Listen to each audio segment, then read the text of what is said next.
Everyone, स्वागत है आप सभी का अनअकैडमी की केमिस्ट्री की क्लास में। मेरा नाम है Swati and a very very good morning, good afternoon and good evening depending आप कब ये क्लास देख रहे हैं।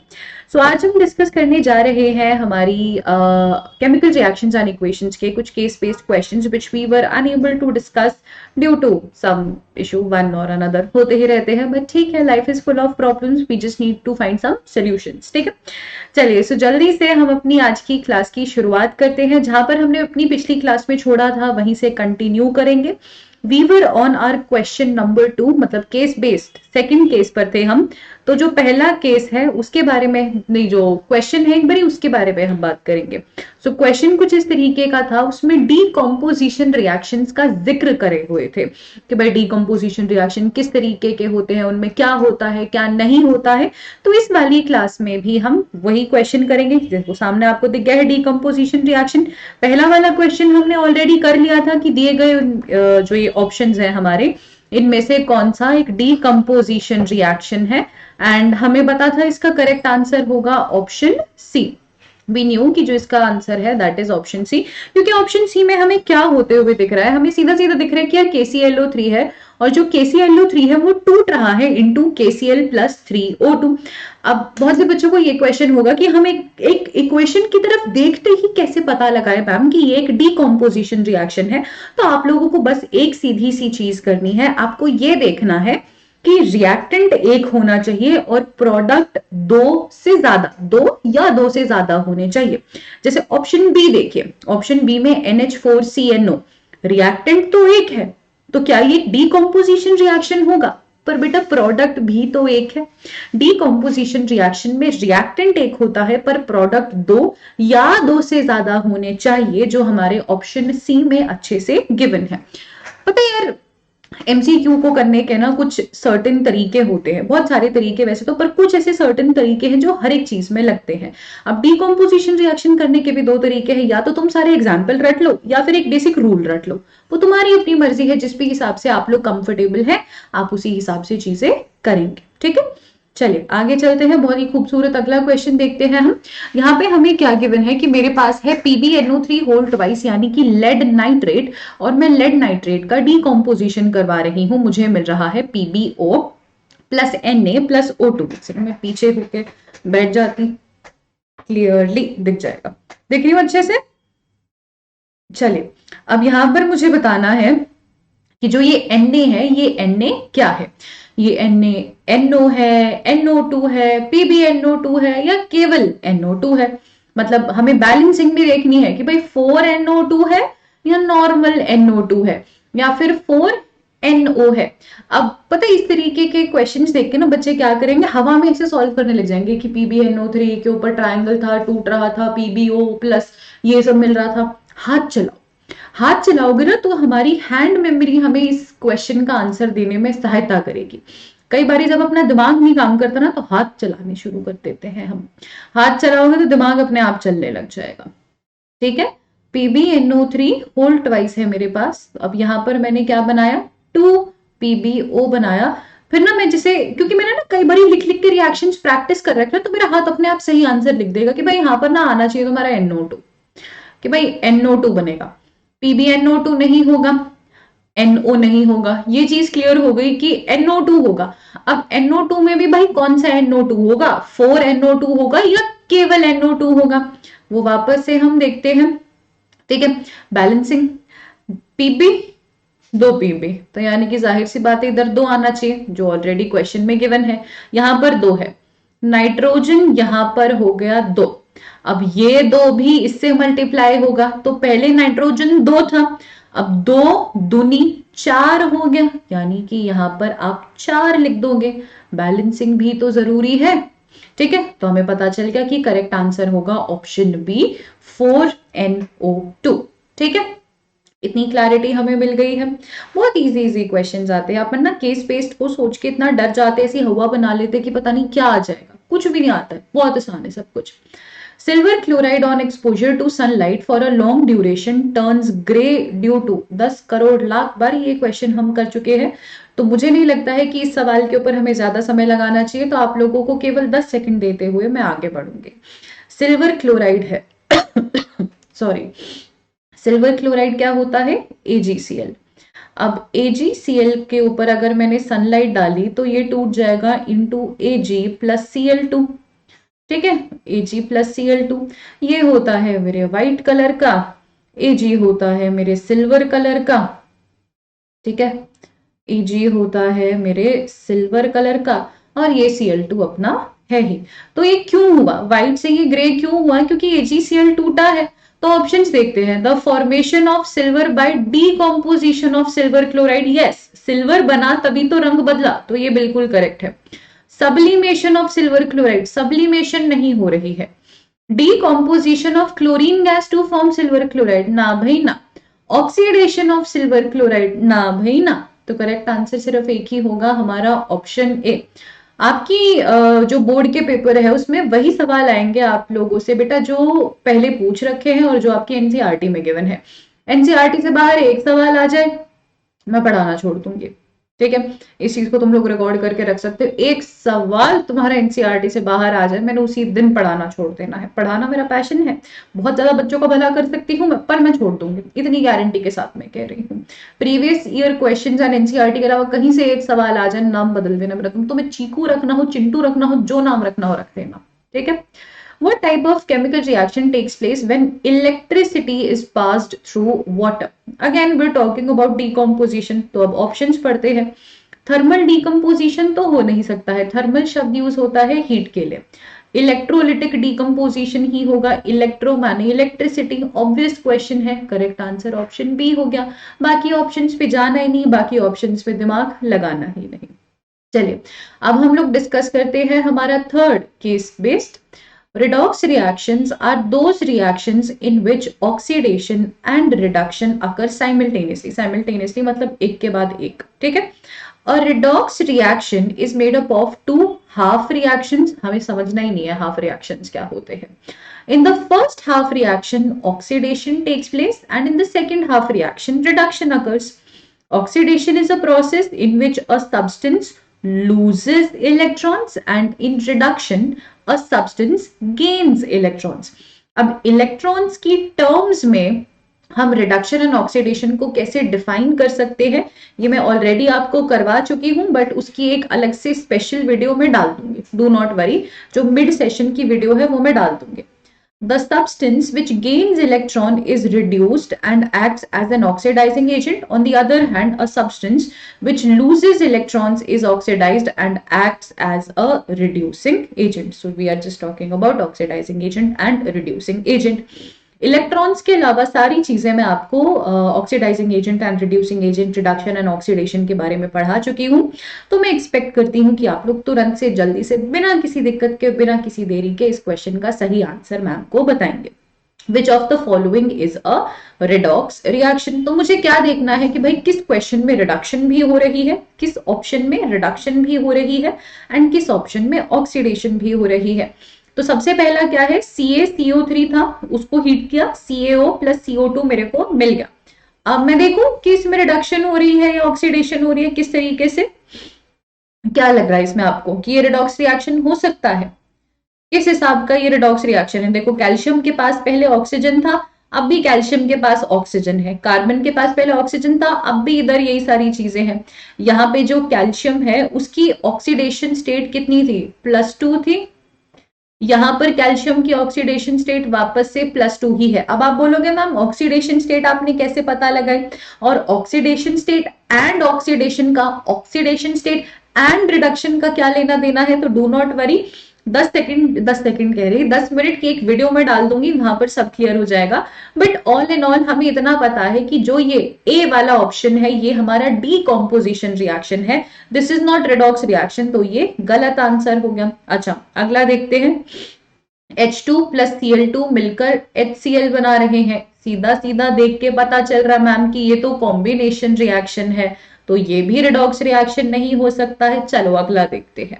अब यहाँ पर देखो कैल्शियम के पास ऑक्सीजन था, यस मैम, जब कैल्शियम यहां से इसके पास गया क्या उसके पास अब भी ऑक्सीजन है, नहीं मैम अब तो ऑक्सीजन नहीं है, तो मैं कह सकती हूं कि कैल्शियम ऑक्साइड का रिडक्शन हो रहा है।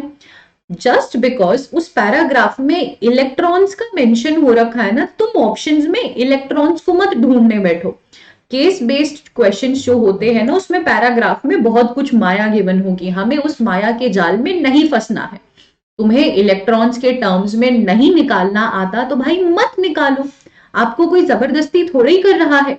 इन्होंने यूं थोड़ी बोला है कि भाई रिडॉक्स रिएक्शन बताओ इलेक्ट्रॉन्स के टर्म्स में, उन्होंने सीधा एक क्वेश्चन उन्होंने सीधा एक क्वेश्चन दे दिया कि भाई रिडॉक्स रिएक्शन बताओ। एक सेकंड पानी पी लूं, कि रिडॉक्स रिएक्शन बताओ, ठंडा था। रिडॉक्स रिएक्शन बताओ। अब रिडॉक्स रिएक्शन में हाइड्रोजन के टर्म में बताऊं, ऑक्सीजन के टर्म में बताऊं, या इलेक्ट्रॉन के टर्म में, मेरी मर्जी। ठीक है, तो अब यहाँ पे मैंने ऑक्सीजन के टर्म में बता दिया कि यार ऑक्सीजन का रिमूवल हो रहा है, तो कैल्शियम ऑक्साइड का रिडक्शन हो रहा है। ठीक है, अब HCl की तरफ देखो, हाइड्रोजन के पास क्लोरीन है, क्या हाइड्रोजन के पास ऑक्सीजन है? No ma'am.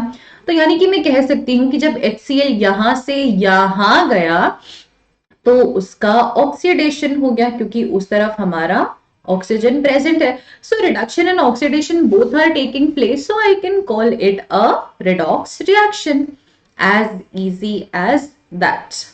ठीक है, चलिए आगे चलते हैं अब हम, let's move ahead. Identify the reaction in which H2O2 is acting as a reducing agent. ठीक है, in which H2O2 एक reducing agent की तरह एक्ट कर रहा है। अब ये जो क्वेश्चन है ये थोड़ा सा हमारे लेवल के लिए कॉम्प्लिकेटेड है, तो मैं अभी नहीं सॉल्व करवाऊंगी। मैं चाहती हूँ कि पहले मेरे स्टूडेंट्स इस क्वेश्चन को सॉल्व करें, ऐसा नहीं मुझे नहीं आता है सॉल्व करवाना। ठीक है, मैं वही क्वेश्चंस लेकर आती हूँ जो मेरे को सॉल्व करवाने आते हो। तो ये क्वेश्चन आप लोगों के लिए होमवर्क है। H2O2 ना हमारा हाइड्रोजन पेरोक्साइड होता है। अब हाइड्रोजन पेरोक्साइड को रिड्यूसिंग एजेंट, ऑक्सीडाइजिंग एजेंट हम लोग ना मेनली इलेक्ट्रॉन्स की टर्म्स में ही बता पाते हैं, इसीलिए ये क्वेश्चन थोड़ा सा कॉम्प्लिकेटेड है, और इस तरीके के क्वेश्चंस के हमारे पेपर में आने की संभावना ना के बराबर है। इसीलिए मैं होमवर्क दे रही हूँ, क्योंकि फिर इस क्वेश्चन को सिर्फ वही बच्चे ट्राई करेंगे जिन्हें शिद्दत से इस कॉन्सेप्ट को पढ़ना है। ठीक है, जिन्हें नहीं पढ़ना है वो नहीं ट्राई करेंगे, तो विन विन सिचुएशन हो जाएगी, पेपर में नहीं आएगा ये। ठीक है, आगे चलते हैं। For which of the following reactions identify the one in which H2S is acting as a reducing agent. Reducing agent क्या होते हैं बेटा? जो रिडक्शन करवा रहे हो, रिडक्शन कराते। रिड्यूसिंग एजेंट क्या होता है? जिनका ऑक्सीडेशन होता है। Reducing agent are the ones जिनका ऑक्सीडेशन होता है। अब आपको बस ये देखना है कि इनमें किस चीज का नहीं, इनमें से किस केस में H2S का ऑक्सीडेशन हो रहा है। Reducing agent are the ones जो रिडक्शन करवा रहे हैं। जो चीज बेटा आपकी रिडक्शन कराती है वो खुद ऑक्सीडाइज होगी, तो आपको बस ये देखना है कि ABC में से किस केस में H2S का ऑक्सीडेशन हो रहा है। देखिएगा, अब यहाँ पे क्या गिवन है? CuSO4 प्लस H2S, मेरे को मिल गया कॉपर सल्फेट और H2SO4। अब अगर देखा जाए तो सल्फर के पास पहले हाइड्रोजन था यहाँ पे, ठीक है, अभी भी यहाँ पे सल्फर के पास हाइड्रोजन है, तो आई डोंट थिंक हम इस तरीके से बात कर सकते हैं। आगे बढ़ते हैं, सी वाला ऑप्शन देखो, सल्फर के पास हाइड्रोजन था। अब इस केस में सल्फर देख बिल्कुल अलग हो गया, सल्फर कंप्लीटली सेपरेट आउट हो गया, सल्फर को कोई प्रॉब्लम ही नहीं है, वो एब्सोल्युटली अलग हो गया है। तो मैं कह सकती हूं कि H2S के केस में रिमूवल ऑफ हाइड्रोजन हो रहा है, removal of hydrogen is taking place, and when removal of hydrogen is taking place उसको तो मैं ऑक्सीडेशन ही कहूंगी ना, तो इसीलिए मैं कह सकती हूं कि जो ये मेरा कंपाउंड है it is going to act as an oxidising agent. Is it clear to all of you? So far we can say that the correct answer is option C. Okay, let's move on to our next question. अब इस question में मुझसे क्या पूछा गया है कि मुझे यहाँ पर एक इक्वेशन गिवन है और इस इक्वेशन का मुझे बताना है कि कौन सी करेक्ट स्टेटमेंट है, and I can answer this question with in like 30 seconds, क्योंकि मैं दो ऑप्शंस को तो अपने आप ही एलिमिनेट कर सकती हूँ। कैसे एलिमिनेट कर सकती हूँ? मुझसे पूछा कि यार यहाँ पर कौन सी चीज रिड्यूस होगी, कौन सी चीज ऑक्सीडाइज होगी। अब ये चीज हम कई बार डिस्कस कर चुके हैं कि किसी भी चीज का पूछा हो, चाहे रिडक्शन का चाहे ऑक्सीडेशन का, वो हमेशा रिएक्टेंट के साइड वाली चीज होती है। रिएक्टेंट के साइड वाली ही चीज का रिडक्शन होगा, रिएक्टेंट के ही साइड वाली चीज का ऑक्सीडेशन होगा। तो CO2 इज बीइंग ऑक्सीडाइज्ड, ये तो हो ही नहीं सकता है क्योंकि CO2 प्रोडक्ट ही साइड है। अब वापस से देखते हैं हम, ZnO के पास पहले ऑक्सीजन था मैम, जब वो यहां पर गई क्या उसके पास ऑक्सीजन है? नहीं मैम, तो ZnO का रिडक्शन हो रहा है। किस तरीके से रिडक्शन हो रहा है मैम? लॉस ऑफ ऑक्सीजन की वजह से रिडक्शन हो रहा है। सेकंड माइक में लगा लेती हूँ, मैंने कब में उठा के रख दिया मैंने, ठीक है। तो क्या हो रहा है हमारा, ZnO का रिडक्शन हो रहा है, तो इसलिए करेक्ट आंसर क्या हो जाएगा आपका? Option A, ZnO is being reduced. अगला क्वेश्चन देखते हैं, इसमें मुझसे पूछा गया है कि कौन सी चीज रिड्यूस है। वापस से आप वही वाली ट्रिक लगा के दो ऑप्शन एलिमिनेट कर सकते हो। कोई भी चीज चाहे रिड्यूस हो रही है चाहे ऑक्सीडाइज हो रही है, हमेशा रिएक्टेंट वाली साइड ही आंसर होगी आपका। तो PbSO4 और H2O के होने का तो कोई तुक बनता ही नहीं है, तो PbSO4 भी चला गया, आपका H2O भी चला गया। अब आपको सिलेक्ट करना है बिटवीन H2O2 एंड PbS। तो देखते हैं, PbS के पास पहले ऑक्सीजन था? No ma'am. जब वो यहां पर गया उसके पास ऑक्सीजन आ गया? Yes ma'am. तो मैं कह सकती हूं कि PbS का ऑक्सीडेशन हो रहा है एंड H2O2 का रिडक्शन हो रहा है। तो correct answer is H2O2। It took me just 10 seconds to understand this question. कई बारी ना एग्जाम में हमें कंप्लीट आंसर नहीं पता होगा। हर बारी जीवन में सही जवाब जानना जरूरी नहीं है, क्या चीज गलत है ये चीज जानने से भी हमारा ठीक ठाक काम बन सकता है। मुझे भी हर बारी ना हर एक चीज का सही आंसर नहीं पता होता है। Sorry, every time I also do not know कि हाँ ये चीज ठीक होगी ये चीज ठीक होगी। मैं भी कई बार एलिमिनेशन मेथड का इस्तेमाल करके सही कंक्लूजन तक पहुंचती हूँ। हाँ, इस केस में मुझे पता है कि कैसे सही आंसर है, पर मैं 10th क्लास के स्टूडेंट के पॉइंट ऑफ व्यू से अगर कहूं तो कई बार ऐसा होगा हमें नहीं पता चलेगा कि ये पर्टिकुलर चीज क्यों सही है, ये पर्टिकुलर चीज क्यों सही आंसर होना चाहिए। पर हमें अगर इतना भी पता है कि ये पर्टिकुलर चीज गलत है और किस तरीके से गलत है, I think we are halfway there and we are doing fine. Okay, चलिए अगला क्वेश्चन देखते हैं। इस क्वेश्चन को पढ़िए, यहां पर हमें बैलेंस्ड केमिकल इक्वेशन की बात करनी है। In a balanced chemical equation equal number of atoms are present on both sides of reaction. A balanced chemical reaction is based on law of conservation of mass, which means that total mass of reactants and products participating in a reaction must be equal. For example, balanced chemical equation हमें नीचे given है, जिसमें magnesium oxygen के साथ combine करके magnesium oxide दे रहा है। अब ये इक्वेशन बैलेंस्ड है, दो मैग्नीशियम, दो ऑक्सीजन। रिएक्टेंट्स का टोटल मास 80 है, तो बेटा प्रोडक्ट्स का भी टोटल मास 80 ही है, तभी तो law of conservation of mass follow हो पा रहा है। अब इसके ऊपर हम देखते हैं हमारा पहला सवाल। अब थोड़े से न्यूमेरिकल वाले क्वेश्चंस हैं, बट देख के घबराना नहीं है, they're very easy. In a reaction, 35 gram of reactant PQ breaks down into 20 gram product P and an unknown compound product Q. तो अगर ये इक्वेशन लिखते हैं हम पहले। इक्वेशन में क्या है कि रिएक्टेंट था PQ, वो टूट गया to form P and Q। अब अगर ये equation law of conservation of mass follow करती है, तो आप बताइए कि Q कितना बनेगा। सीधी सी इक्वेशन लगानी है मैथ्स की, which is LHS is equal to RHS। LHS में PQ का मास कितना गिवन है आपका? 35 ग्राम। P का मास कितना गिवन है आपका? P का मास कितना गिवन है आपका? हाँ, 20 ग्राम। अब मुझसे पूछा है कि Q का मास कितना होगा। तो अगर ये equation law of conservation of mass follow कर रही है मैम, तो जो PQ का मास है वो P प्लस Q के बराबर होगा।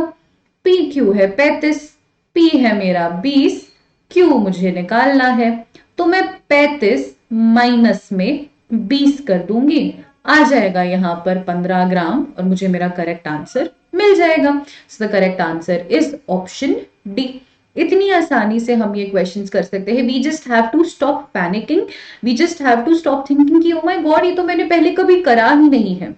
देर is no question, there is nothing जो मैं आप लोगों को नहीं करवाऊंगी. हर एक चीज बढ़िया तरीके से हम करेंगे. और ये जो लॉ ऑफ कंजर्वेशन ऑफ मास है ये हमने थ्योरी में पढ़ा है. तो यहाँ पे इन्होंने क्या किया, बस थ्योरी को ही इन्होंने एक न्यूमेरिकल का रूप दे दिया और उसमें ही फिर अपने दिल में से धक धक धक धक होने लग जाती कि अरे ये तो हमें आता ही नहीं, क्या करेंगे, हम तो फेल हो जाएंगे. ऐसे कैसे फेल होने देंगे आपको, यूं ही बैठे हैं हम यहाँ पे हैं. चलिए अगला क्वेश्चन देखते हैं.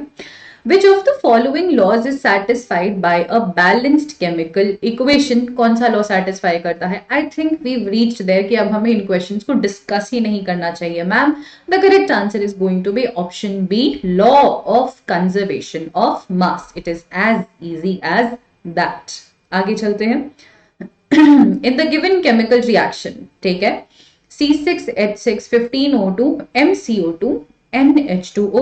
मुझे बताना है कि M क्या है और N क्या है.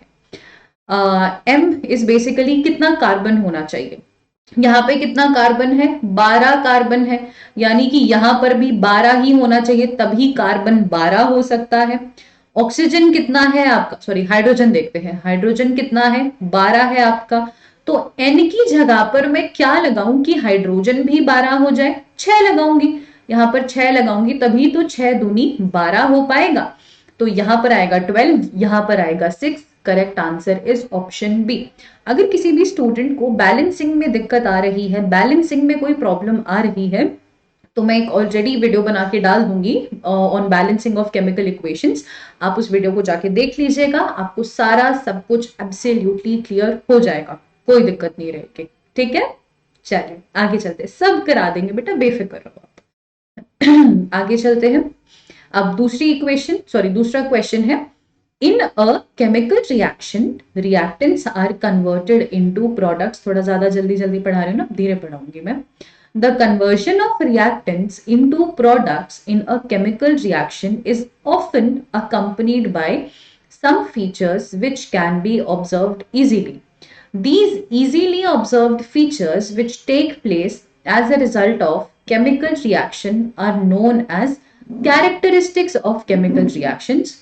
Some important characteristics of chemical reactions are evolution of heat, formation of precipitate, change in color, change in temperature, and change in state. Any of these general characteristics can tell us whether a chemical reaction has taken place or not. बहुत ही सीधी सी चीज है कि भाई हमें पता है कि एक केमिकल रिएक्शन में रिएक्टेंट्स होते हैं, प्रोडक्ट्स होते हैं, और जब रिएक्टेंट्स कन्वर्ट होते हैं प्रोडक्ट्स में तो हमें पता चल जाता है क्योंकि कुछ ना कुछ चेंजेस आते हैं. ये चेंजेस आपके इन पांचों में से कुछ भी हो सकते हैं. हीट निकल सकती है, टेम्परेचर चेंज हो सकता है, स्टेट चेंज हो सकता है, प्रेसिपिटेट बन सकता है और रंग भी बदला जा सकता है. ये चीज तो हमें पता है. अब इसके ऊपर क्वेश्चन क्या बन सकता है वो हमें देखना है. तो क्वेश्चन देखते हैं. Reaction of magnesium with air is an exothermic reaction, endothermic reaction, reversible reaction या फिर सब्स्टिट्यूशन रिएक्शन. आप एक बार खुद से सोचिएगा कि मैं ना मैग्नीशियम और ऑक्सीजन का रिएक्शन करवा रही हूं आपस में. Like magnesium is being reacted with oxygen ना, वही तो है हमारा reaction. Magnesium reacts with oxygen to give me MgO. तो ये किस तरीके का रिएक्शन हो सकता है? क्या इसमें हीट निकल रही है, हीट कंज्यूम हो रही है, ये रिवर्सिबल है, क्या है इसमें बेसिकली बात क्या है, सीन क्या है? This is what we want to know कि सीन चल क्या रहा है, हो क्या रहा है. Is this an endothermic reaction and exothermic reaction? क्या जैसे ही मैं रिएक्शन करवाती हूं हीट रिलीज होती है? क्या आग लगती है इस रिएक्शन में या आग नहीं लगती है? क्या किसी प्रकार का फ्लेम प्रोड्यूस होता है या नहीं प्रोड्यूस होता है? ये सारी चीजें हमें सोचनी है. तो जब भी मैग्नीशियम रिबन को एयर के साथ रिएक्ट करा जाएगा, क्या फ्लेम प्रोड्यूस होगी, क्या आग निकलेगी? यस मैम, एक व्हाइट कलर की फ्लेम प्रोड्यूस होगी. एंड अगर एक व्हाइट कलर की फ्लेम प्रोड्यूस हो रही है, व्हाइट कलर का फ्लेम बन रहा है, तो it is an exothermic reaction. माना कि वो कॉम्बिनेशन रिएक्शन है. कॉम्बिनेशन रिएक्शन क्यों नहीं होते हैं एक्सोथर्मिक? बिल्कुल हो सकते हैं एक्सोथर्मिक. ठीक है। अपना जो कंबशन रिएक्शन है वो भी तो कॉम्बिनेशन रिएक्शन का ही एक टाइप है, but that is an exothermic reaction. Okay, आगे बढ़ते हैं। इन द फॉलोइंग रिएक्शन मुझे गिवन है Ca2 प्लस 2OH, मुझे मिल जाता है CaOH होल ट्वाइस। तो कैल्शियम हाइड्रोक्साइड का जो प्रेसिपिटेट होगा उसका रंग कैसा होगा? कैल्शियम हाइड्रोक्साइड का जो प्रेसिपिटेट होगा उसका रंग कैसा होगा? कैल्शियम हाइड्रोक्साइड, कैल्शियम ऑक्साइड ना तुम्हारा चूना होता है, चूना जो होता है वो सफेद रंग का होता है। तो जब चूने को मैं वाटर के साथ रिएक्ट कराऊंगी मुझे सफेद रंग का ही प्रेसिपिटेट मिलेगा। So calcium hydroxide is going to be white in colour. दिमाग लगाना ही नहीं अपने में बिल्कुल भी, ठीक है। ये मत मान के चल लेना कि सीमेंट होती है ग्रे कलर की तो ब्राउन कलर का कुछ होगा, नहीं, सीधा सीधा लगाना है अपन में, ठीक है। चूना तो सबने देख रखा है ना, पनवाड़ी के पास होता है, that is your line, that is your calcium oxide. और जो CaOH होल ट्वाइस का प्रेसिपिटेट बन रहा है that is going to be white in colour. Okay, अच्छा अब यहाँ पे क्या हो रहा है कि सल्फर और ऑक्सीजन आपस में मिल रहे हैं, सल्फर डाइऑक्साइड फॉर्म हो रहा है। अब ये सल्फर डाइऑक्साइड का स्टेट क्या होगा? ये सल्फर डाइऑक्साइड एक लिक्विड होगा, सॉलिड होगा, गैसियस होगा, या मैम ये ना तीनों स्टेट्स में एग्जिस्ट कर सकता है। सल्फर डाइऑक्साइड, सल्फर ट्राइऑक्साइड अक्सर हमने ये किस फॉर्म में पढ़ी है? हमने ये सॉलिड फॉर्म में पढ़ी है या हमने गैसियस फॉर्म में पढ़ी है? सल्फर डाइऑक्साइड आपका एक प्रोडक्ट भी बनता है जब मैं आयरन सल्फेट को बर्न करती हूँ, आयरन सल्फेट का डीकॉम्पोजिशन कराती हूँ। तो हमने क्या ऑब्जर्व किया है हर बारी जब भी हमने सल्फर डाइऑक्साइड की बात करी है कि सदैव ये एक गैसियस प्रोडक्ट की तरह हमें मिलता है। अब ये क्वेश्चन देख के ना अपने को अभी तो फिलहाल लगेगा कि ma'am why are you asking such obvious questions, all of this is so easy ma'am, why do we want to answer such questions. But जब हम एग्जाम में जाते हैं ना तो ना हाथ पैर इतने ज्यादा फूल जाते हैं कि मोस्ट ऑब्वियस क्वेश्चंस को भी हम गलत कर देते हैं। ऐसी सिचुएशन पे ना मैं हमेशा एक ही प्रोवर्ब कहती हूँ, my very favourite Japanese proverb, कि हमारा एनिमी ना हमें स्ट्रॉन्गेस्ट वहीं पर हिट करता है जहां हमें लगा था कि हम सबसे ज्यादा सेफ हैं, जहां पर हम सबसे ज्यादा खुद को सेफेस्ट मानते हैं। अब जैसे सपोज एक इक्वेशन मैं लिखती हूँ जिससे मैं आपको बता सकती हूँ कि किस तरीके से हमारा माइंड हमारे साथ ट्रिक खेलता है। मैग्नीशियम है, ऑक्सीजन है, आपस में मिलकर ये मैग्नीशियम ऑक्साइड बनाएंगे, है ना। अब जैसे ही हम ऑक्साइड वर्ड देखते हैं ना हमारे दिमाग में एक ही चीज आती है कि गैस बन रही होगी। तो मैग्नीशियम ऑक्साइड का भी अगर मैं आपसे नेचर पूछूं, कुछ बच्चे शायद कह सकते हैं, सारे ना सही, पर कुछ बच्चे कह सकते हैं कि हाँ मैम गैसियस बनेगा, मैम ये तो गैसियस स्टेट होगा। पर नहीं, मैग्नीशियम ऑक्साइड तो बेटा आपका सॉलिड फॉर्म में बन रहा है। तो इस तरीके के ट्रिक्स खेलता है हमारा दिमाग हमारे साथ। हमें लगता है कि यार ये तो बहुत ही ऑब्वियस क्वेश्चन है, ये तो ma'am very but natural question है, why are you asking this. अब आगे समझ में, why are we asking such questions. किसी ना किसी को तो इस चीज में झोल होगा, किसी ना किसी को तो इस चीज में झोल होगा कि गैसियस नहीं बनता है, सॉलिड बनता है। और आपको इन्हीं तरीके के झोलों से बचाने के लिए हम बैठे हैं यहाँ पे, ठीक है। चलिए आगे चलते हैं। Which one of the following processes involve chemical reactions? इनमें से किस प्रोसेस में एक केमिकल रिएक्शन का इन्वॉल्वमेंट है? सबसे पहला है storing oxygen under high pressure. ये तो फिजिकल ही है, बस एक गैस में एक सिलेंडर में स्टोरी तो करे रखना है, ये नहीं होगा। Keeping petrol in a China dish in the open, liquefaction of air, या फिर heating copper wire in the presence of air at high temperature. I mean come on ma'am, इतने इजी क्वेश्चंस हैं। पेट्रोल को मैंने एक China dish is chemistry lab की कटोरी, मैंने पेट्रोल को उस चाइना डिश में रखा है, उसमें क्या केमिकल रिएक्शन होगा मैम? कुछ भी नहीं होगा, उस पेट्रोल में आग नहीं लगनी, वो पेट्रोल उड़ जाएगा, इवेपोरेट हो जाएगा, पर वो पेट्रोल में आग नहीं लगनी है। लिक्विफैक्शन ऑफ एयर क्या होता है? एयर अपनी गैसियस फॉर्म में होती है ना, उसको गैस से लिक्विड में कन्वर्ट करने को लिक्विफैक्शन ऑफ एयर कहते हैं। अब ये ना प्रेशर लगाने की वजह से होता है, मैं प्रेशर लगाऊंगी तब ये लिक्विफैक्शन होगा। तो जो ये लिक्विफैक्शन ऑफ एयर होता है आपका, ये बेटा आपका एक फिजिकल चेंज होता है, कोई केमिकल चेंज नहीं होता है। तो जाहिर सी बात है मैम करेक्ट आंसर होगा हमारा ऑप्शन डी, कि भाई जिसमें हम लोग कॉपर वायर को हीट करेंगे in the presence of air at high temperature और अपनी बात बन जाएगी। ठीक है। अभी तक आप लोगों को मजे आ रहे हैं? ऐसा तो नहीं है कि all of you are getting bored कि मैम ये क्या ही पढ़ा रहे हो आप? These are very obvious, very easy easy से questions, we need some tough questions या ऐसा कुछ? ठीक है, because we are doing very good अभी तक, and if you want me to make एक और वीडियो इस चीज के ऊपर, एक और वीडियो इतने ही मुश्किल क्वेश्चंस के ऊपर, I will do that as long as you people are eager to study, as long as you people are interested to study, I will do it for sure. Okay, चलिए आगे चलते हैं। अगला question, in which of the following reactions high amount of heat energy will be evolved, यानी कि energy निकलेगी, heat निकलेगी। Electrolysis of water कराऊंगी, NH4Cl को पानी में घोलूंगी, LPG गैस को जलाऊंगी, या फिर decomposition of AgBr in presence of sunlight. इतना इजी क्वेश्चन है, इतना ऑब्वियस क्वेश्चन है ना कि मतलब I can not even give you guys any hint. इस कगार पर अब हम आ चुके हैं, it is such an easy question. क्या होगा, किस तरीके से होगा? हम लोग हमारे घर में जब रोटी बनाते हैं, how do we do that? LPG gas को ही बर्न करते हैं। जैसे ही बेटा मैं गैस को ऑन करूंगी, लाइटर से जलाऊंगी, आग ही तो निकलेगी ना। So that is a process जिसमें हीट एनर्जी निकल रही है, जिसमें हीट हो रहा है। इलेक्ट्रोलिसिस ऑफ वाटर एक डीकॉम्पोजिशन रिएक्शन है। डीकॉम्पोजिशन रिएक्शन तो एनर्जी लेता है। NH4Cl is ammonium chloride. Ammonium chloride को अगर मैं पानी में घोलूंगी तो वो प्रोसेस भी आपका एंडोथर्मिक होगा। ठीक है, नहीं एंडोथर्मिक एक्सोथर्मिक दोनों चीजें हो सकते हैं। करंटली मैं कंफ्यूज हूँ इस चीज के बारे में, तो मैं कमेंट सेक्शन में पिन करवा दूंगी इस चीज को। I think so it is endothermic, but I need to recheck it, क्योंकि मैं एकदम से फटाफट से कंफ्यूज हो गई हूँ। हमारे साथ भी होता है। ठीक है, I will pin it in the comment section. Decomposition of AgBr in the sunlight, ये भी नहीं होगा क्योंकि डीकम्पोजिशन हो रहा है ना, ये तो एंडोथर्मिक रिएक्शन है। तो your correct answer is going to be option C, burning of LPG। कि भाई LPG gas, LPG liquefied petroleum gas, जो अपने घर में सिलेंडर होता है, उसकी बात चल रही है यहाँ पे। ठीक है, आगे चलते हैं, अगली बात करते हैं। A reaction in which two or more reactants combine to form a single product is called a combination reaction. For example, calcium oxide reacts vigorously with water to form calcium hydroxide. The reaction is highly exothermic in nature. We know that, ma'am.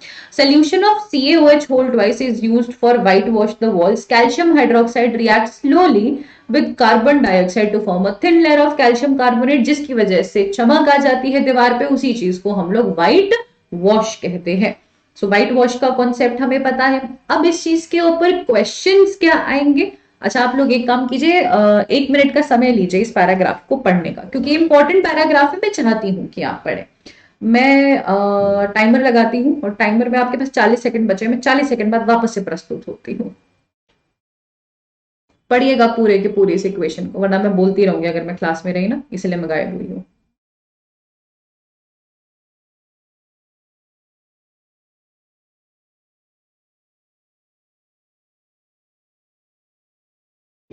Hurry up all of you, समय समाप्त होने वाला है आपका।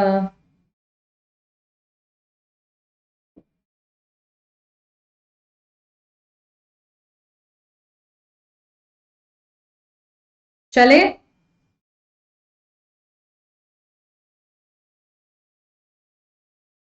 चलो, I hope ये आपने पढ़ लिया होगा, because this paragraph is ultra super extremely fantabulously important for all of you. सवाल बनेंगे इसमें से।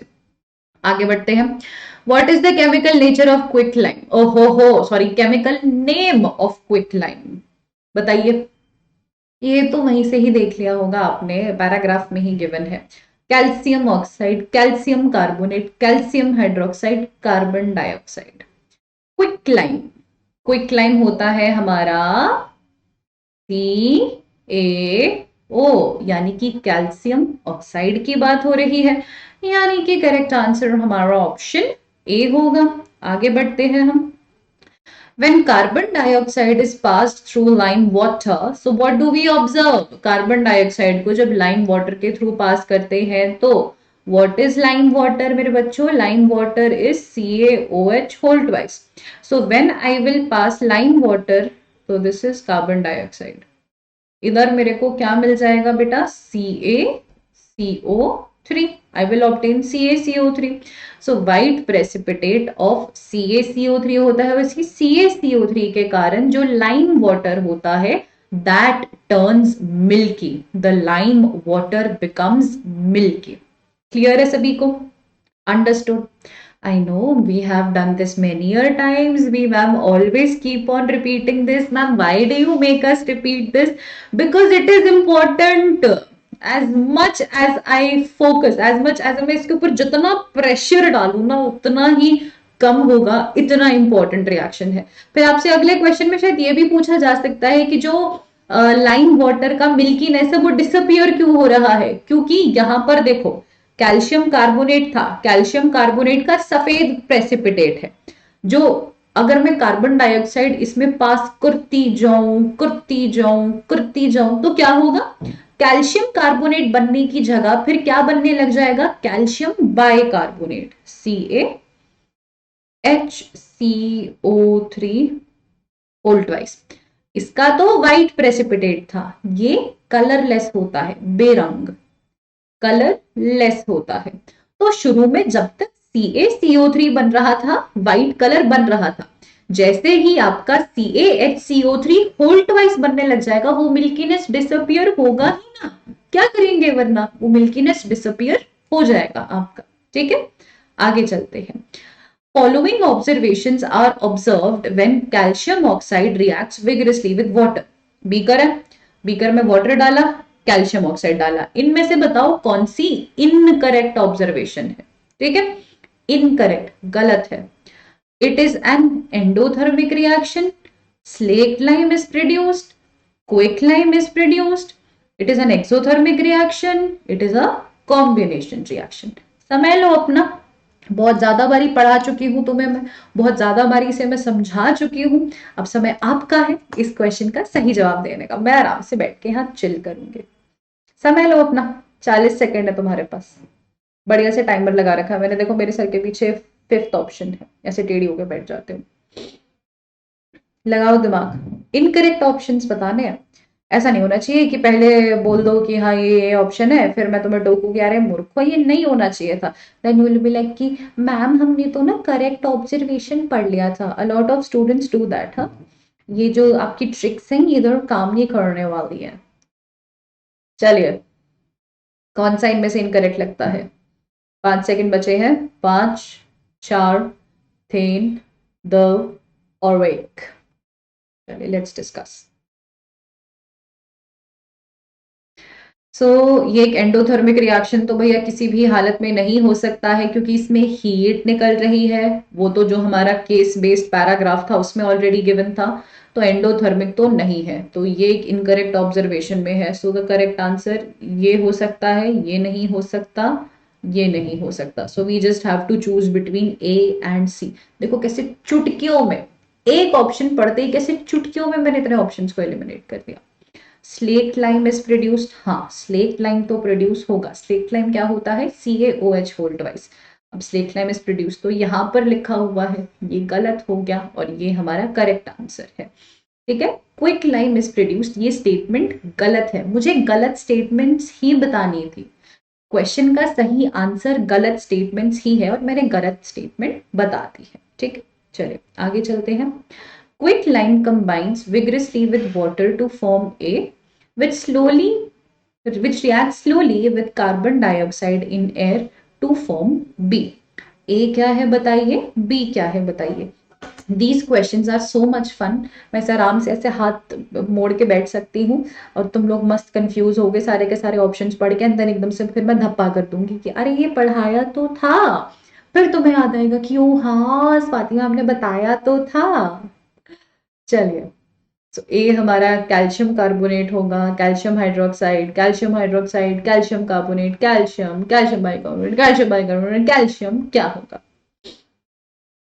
समझ लो अपना, टाइमर शुरू कर देती हूँ। अब तो ऑलरेडी 15 सेकंड जा चुके होंगे, तो 30 सेकंड है आप लोगों के पास, बस जल्दी से करिएगा। 30 seconds only. Hurry up, hurry up, hurry up.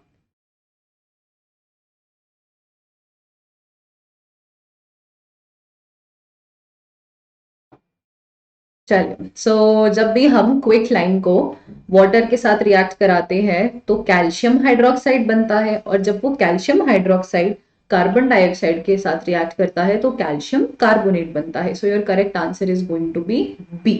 ठीक है, चल आगे चलते हैं हम।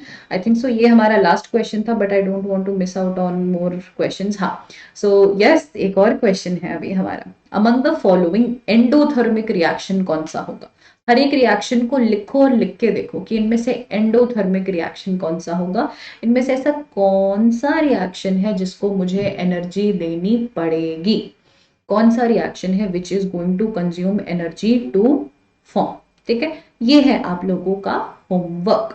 बस एक एक हिंट दे देती हूँ, ऑप्शन सी नहीं होगा, क्योंकि ये एक एक्सोथर्मिक रिएक्शन है। जब भी ग्लूकोज और ऑक्सीजन आपस में मिलेंगे तो कार्बन डाइऑक्साइड बनेगा, वाटर बनेगा, एंड साथ के साथ एनर्जी रिलीज होगी। तो ऑप्शन सी आपका करेक्ट आंसर नहीं है। The correct answer is going to be among A, B and D. A, B and D. सोच समझ के जवाब दीजिएगा। इसका हर एक ऑप्शन, हर एक क्वेश्चन आप ऑलरेडी पढ़ चुके हैं। कहीं से भी सर्च कीजिए, आपको फुल लिबर्टी है। मैं रोका टोकी कर ही नहीं रही हूँ बिल्कुल भी कि नहीं गूगल नहीं करना, ये नहीं करना, वो नहीं करना। फुल लिबर्टी है, करो जो कर सकते हो करो, बस मुझे आंसर निकाल के दे दो। ठीक है, चलिए, तो अपनी आज की इस क्लास को मैं यहीं पर ही समाप्त करती हूँ। मैं आशा करती हूँ जो जो क्वेश्चंस हमने डिस्कस करे हैं आप बहुत ही अच्छे तरीके से, बहुत ही खूबसूरत तरीके से उन्हें करके आएंगे। हम मिलते हैं आपकी अगली क्लास में, तब तक के लिए bye bye all of you.